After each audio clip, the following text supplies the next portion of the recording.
विज्ञान संकाय के विद्यार्थी होने के बावजूद डॉक्टर शर्मा को साहित्य में विशेष रुचि रही है।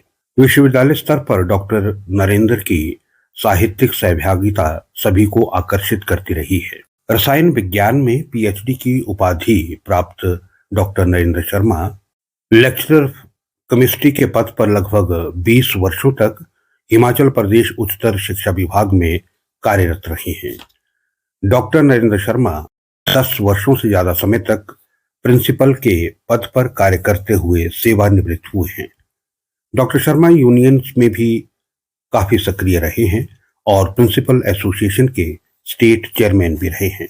सेवानिवृत्ति के बाद डॉक्टर नरेंद्र शर्मा समाज सेवा, साहित्य सृजन और अभिप्रेरक वक्ता के रूप में अपनी सेवाएं दे रहे हैं।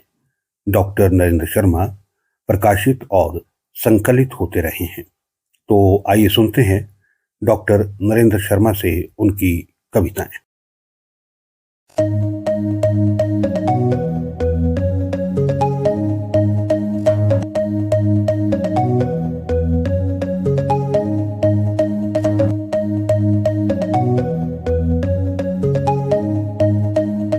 प्रस्तुत कविता है नदी का जाग। कुदरत का नियम है, नदी कभी भी सीधी नहीं बहती, उसकी गति होती है सर्पिलाकार। नदी को बंधन पसंद नहीं, उसके विचरण का, उसकी स्वच्छंदता का अपना क्षेत्र है। मानव उसे नदी का तट या रिवर बेड कहता है। तो सोए हुए आदमी की तरह नदी भी समय समय पर करवट बदलती रहती है, अपने होने का एहसास कराती रहती है। पर आदमी अपने स्वार्थवश कुदरत के नियम कायदों को भूल जाता है और केवल बहती नदी के क्षेत्र को ही नदी की सीमाएं मानने लगता है, समझने लगता है, और फिर नदी तटों के खाली क्षेत्र का खुद मुख्तार मालिक भी बन जाता है।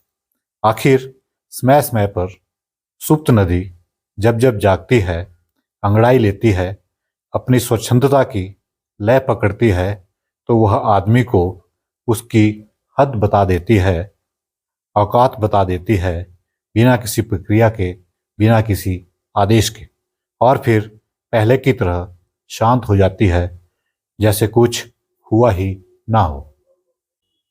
एक कविता है नींद। नींद से उठकर नई सुबह, नई डगर, नया सफर।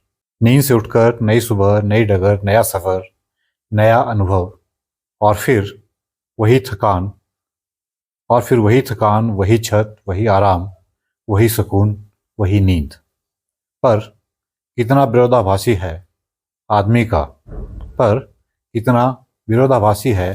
आदमी का, इस संसार में उलझ कर रह जाना, उसकी नींद का कम हो जाना तथा संसार की चिंता में डूबकर स्थायी नींद में सो जाना, संसार में खोकर संसार से खो जाना, ठीक नींद के सपने के टूट जाने की तरह। आखिर कितने रहस्यमय है आदमी के नींद से जागने और नींद जागने से नींद में जाने।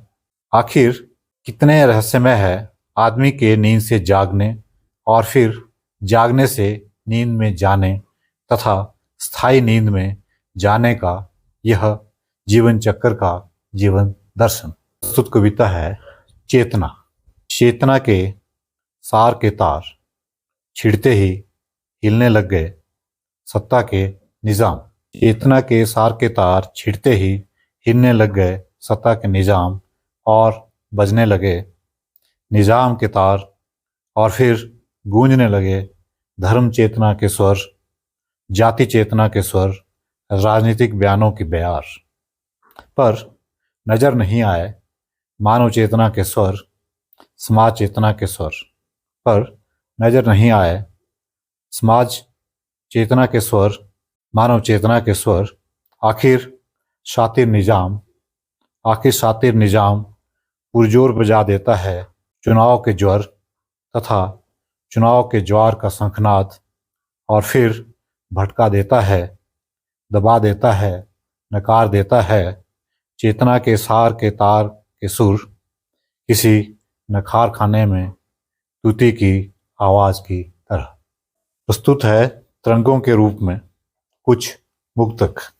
तेल का खेल, निषेध के निषेध, अभेद्य का भेद, भ्रम जाल का टूटना, शरणागत होकर मालिक हो जाना, पूरी सुरक्षा के नाम पर असुरक्षित व तबाह हो जाना, मुमकिन है नेताओं का ताश के पत्ते हो जाना, दो राजनेताओं के मन की बातों से बातों का मण की बातें हो जाना।